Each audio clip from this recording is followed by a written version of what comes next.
Hi, Robert Davies here, the Classic Motorcycle Channel. Today we're going to have a look at the BMW K100, aka the Flying Brick. The BMW K100, the Flying Brick, made between 1983 and 1992. This is the 1984 model, very standard and untouched except for scratches that Tony's put on it. My thanks therefore to Tony Cooper for lending me one of his steeds. Tony is nationally and internationally known as the Magman, being one of only 2 or 3 in the UK who still makes and refurbs classic magnetos and dynamos. Anyway, the BMW. For me, there's lots of likes and dislikes with this bike. I love its heavy, brutal ugliness, and yet that brick of an engine, once polished and cosseted, can take on a beauty all its own. And later I'll show you some examples of some really tasty custom jobs. Yet there are some really botched jobs out there on eBay, so beware. Statistics. It's a 1000cc twin cam, 84 brake horsepower, 0 to 60 in 4.3 seconds, which is not that bad. Electric start, imagine having to kick that beast over.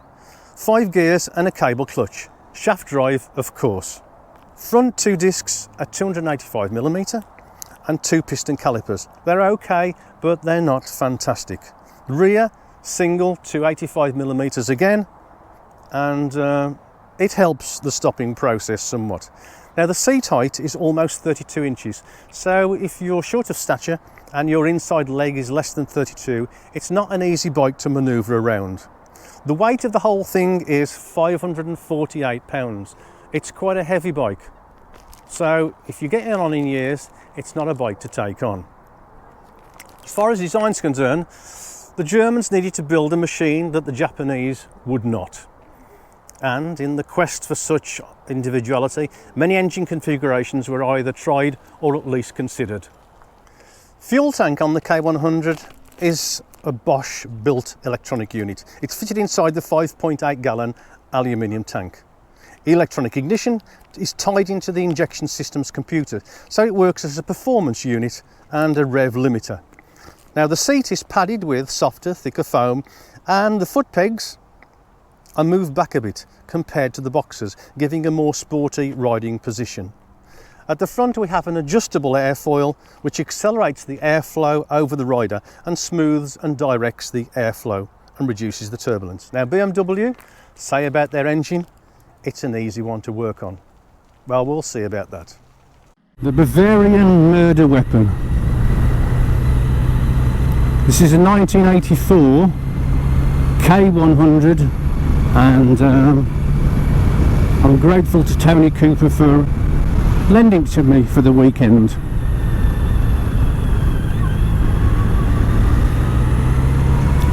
It's not the ABS model, it's an early model.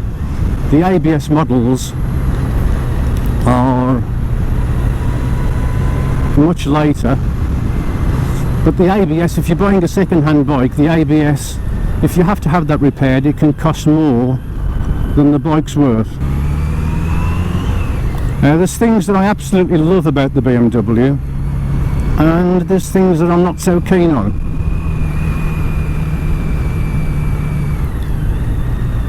The windscreen's very good, and the review mirrors work quite well.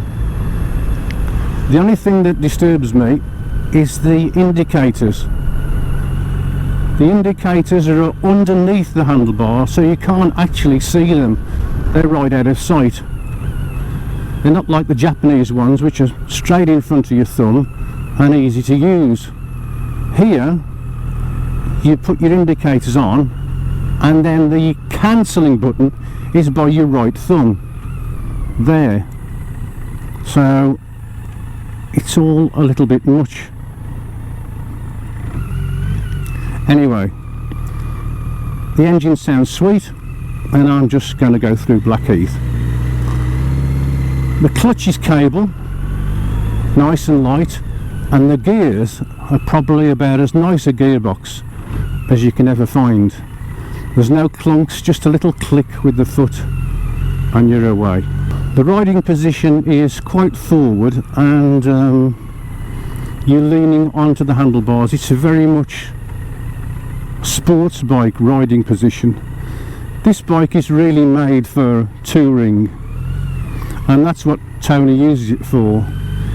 His panniers go on the back and all his gear goes in there, and away he goes. But I shall be taking it round town and then later trying it on the motorway, because really it's a motorway motorcycle. It's a big brute, heavy. I shall put the weight down later on. So if you're getting on in years and your inside leg is a little bit short and you have problems handling a heavy motorcycle, then maybe this is not for you. I'm a 31 inside leg. I'm Mr. Average everything actually. Average height, average inside leg, and I have a problem paddling this around.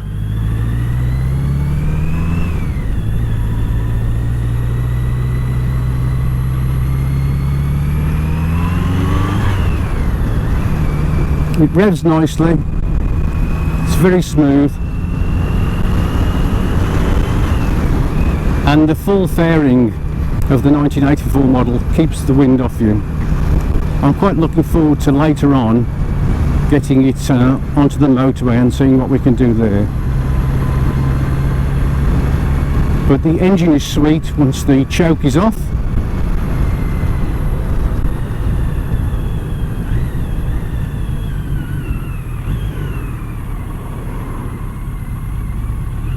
And the gears are quite a delight. Now, what were BMW thinking of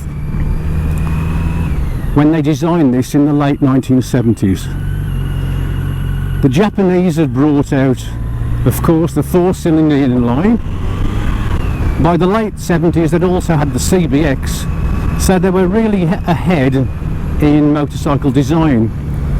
BMW was still producing the Airhead, as some people call it, a suitcase with grapefruits either side, and they wanted something different, something new, something that would take on the Japanese. Here I am again looking for the indicator, and somebody's overtaken me on the right, and he's not even indicated right.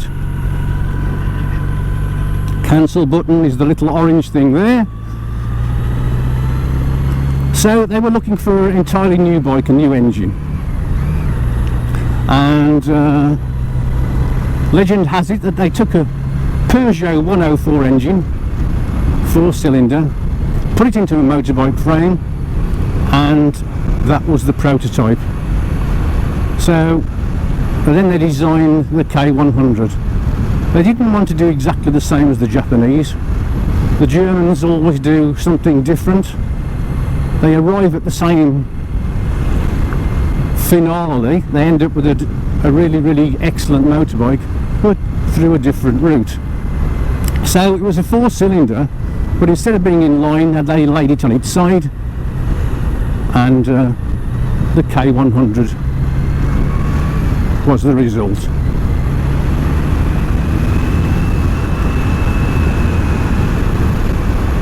It's got quite a lot of low-end torque,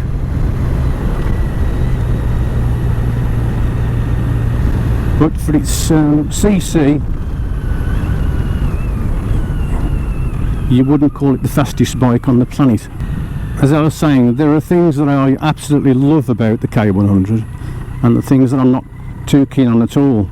I'm not too keen, for instance, on the plastic handlebar layout in front of me.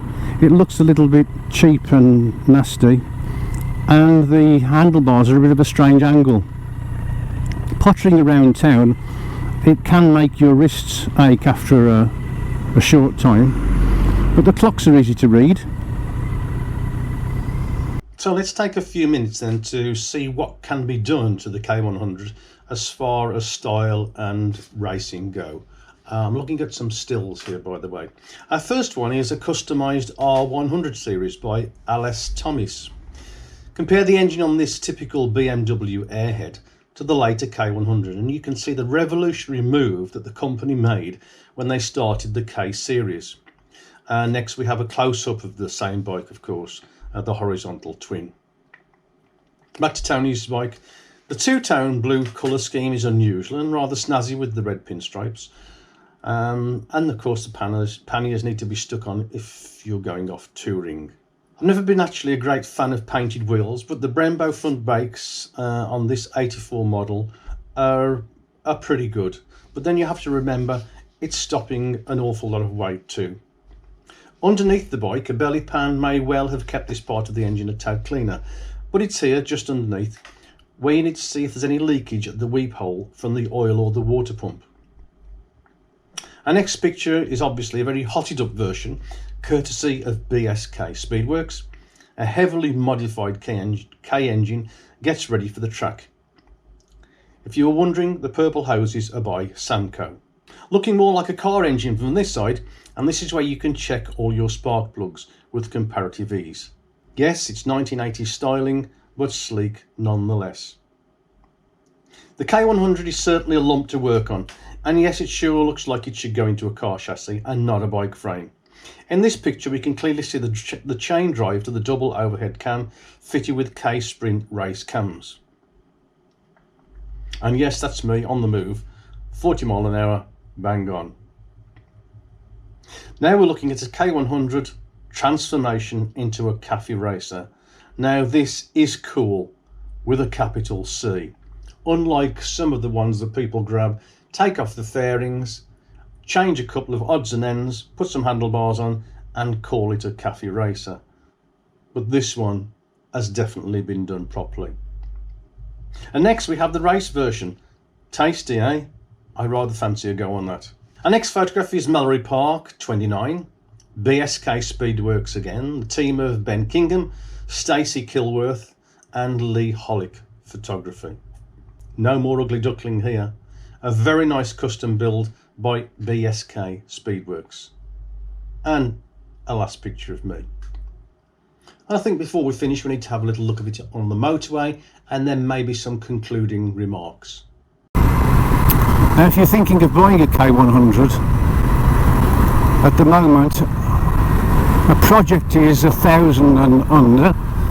A decent one will be 1.5 to 2, whereas a mint later one with ABS and 4 valves per cylinder might cost you between 4 and 5k.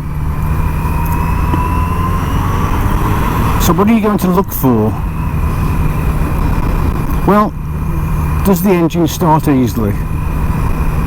Is there any smoke? This particular model has done 50,000 miles and there isn't a little bit of smoke that comes out of the back of this, but it's been well maintained. So again, you have to use your own wisdom, don't you, and what the things that you've learnt in the past. What sort of person is selling the bike? Is he a nice old guy that's had it from new, a bit like this one, or has it swapped hands several times? What's the mileage? Of course you always need to consider the mileage. And what's the general condition? As far as things to check, we've already had a look at the weep holes underneath the engine. There's a weep hole at the front and the back of the engine underneath. The front one, if that's weeping oil or water, well, that tends to make you think that the water pump needs attention or has gone. If the back hole's weeping, that's a little bit more serious, because that may show that oil has got through the seals and into the clutch. Now it's a single plate dry clutch on the BMW, so if there's oil getting into there, then that's quite a serious rebuild problem. If you take it on for a test drive, which you obviously will, you'll probably notice that the clutch is slipping anyway. The other thing to look out for, once you had a look at all the electrics are working okay, is the shaft drive. Now if the bike has done quite a lot of miles and the rear spline drive hasn't been checked, then you should check that, because that needs re-greasing really every sort of like 20-25,000 miles. There's a guy on YouTube that shows you how to do that, but the easy way to check if you're looking at a bike is to put the bike on its centre stand and check to see if the back wheel will rock bottom and top or side to side. If there's a click there or anything less than solid, then you've probably got a severe problem with the shaft drive, and that can be an expensive job too, unless of course you're going to do it yourself. Those are just some of the things to look for if you're going to buy a second-hand one. Of course, you've got to ask, I'm just joining the M5 here by the way, you've got to ask the question, you see, what do you want the bike for? Are you going to keep it in standard trim and use it for its intended purpose of touring, or are you going to go the whole whack, do an ape job and go completely for the custom? If you're going to go for the custom, then please do a good job of it. If you want to hot the bike up, and you can, then BSK Speedworks are the people to get in touch with. Talk to them and they'll tell you what you can and what you can't do to your bike. But I think the world's your oyster there. Right, I'm just going to get onto the M5 now and go up to normal cruising speed. Just joining the M5 at junction 2 and heading south. It's a cool Sunday morning, the 26th of July, and the air is dense and causing a lot of buffeting on the shoulders. I wish I was on my way to Cornwall with Jane and the tent, but I'm not. In fact, I'm not even sure that the campsites are open yet from COVID. Instead, I'm here to test the general handling of the K100. I shall take it up to the top cruising speed of 70, and then at junction 3 I shall turn round and come home. And this bike is rock solid, just like it's on rails. It handles well, it takes the corners well. The only thing I can say is there's quite a bit of buffeting on the shoulders, but as I said earlier on, it's cold air, it's dense, and I'm not surprised at all. So, in conclusion, have you fallen in love with the K-bikes yet? Certainly they're a Marmite proposition. Either you love them or you don't. But as you've watched this video, maybe you are considering buying one. So what are the positives? These scintillating enticements that make you want to part with your cash. Firstly, BMW designed the K model as a touring machine, a bike to gobble up the miles and carry your luggage at the same time. 2, they are well made, very well made. In fact, early adverts stated it's undoubtedly the world's easiest engine to work on, although it may be years before you find out. And there lies the essence of the K. It is German engineering at its finest. The K's engine is unique, and many guys just drool over its elegant ugliness, an ugliness that shines forth at the centre of a first-rate custom transformation. And the good news is, a good one is not going to cost an arm and a leg. So if you're getting all serious about the K series, take a good look at the later models. The 91 and 92 RS have a smoother 16 valve engine with more mid-range power. The standard K motorcycle was not designed to be a rocket ship, but BSK Speedworks know how to get the very best from the flying brick. They have developed an engine management system and performance items that can transform a mediocre middling warthog into a roaring lion. I shall say no more. Just look at the stills, savour the looks, and tell me you don't want one. This is the Classic Motorcycle channel, so please don't forget to like and subscribe.